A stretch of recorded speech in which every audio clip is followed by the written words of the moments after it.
এবার বিশ্ববিখ্যাত American pop star Post মেলনের অদ্ভুত কাণ্ড চমকে গেল নেটিজেন।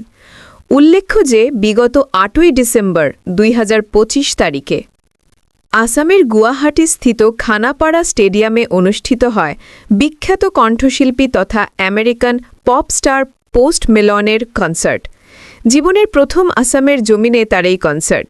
অনুষ্ঠান চলাকালীন সময় তার এক অদ্ভুত কাণ্ডে সামাজিক মাধ্যমে কৌতূহল সৃষ্টি করেছে। ক্যামেরায় বন্দী হয়েছে এক অকল্পনীয় দৃশ্য। মঞ্চে গান গাওয়ার সময় সিগারেট সেবন করে থুথু নিক্ষেপ করেছে দর্শকের গায়ে। শুধু তাই করে নাই, বরং জুতোর ভেতর মদ ঢেলেও পান করে দেখিয়েছে দর্শককে।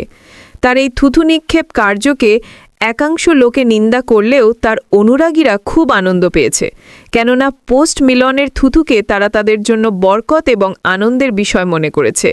কেননা পোস্ট মেলন একজন আন্তর্জাতিক বিশ্ববিখ্যাত কণ্ঠশিল্পী।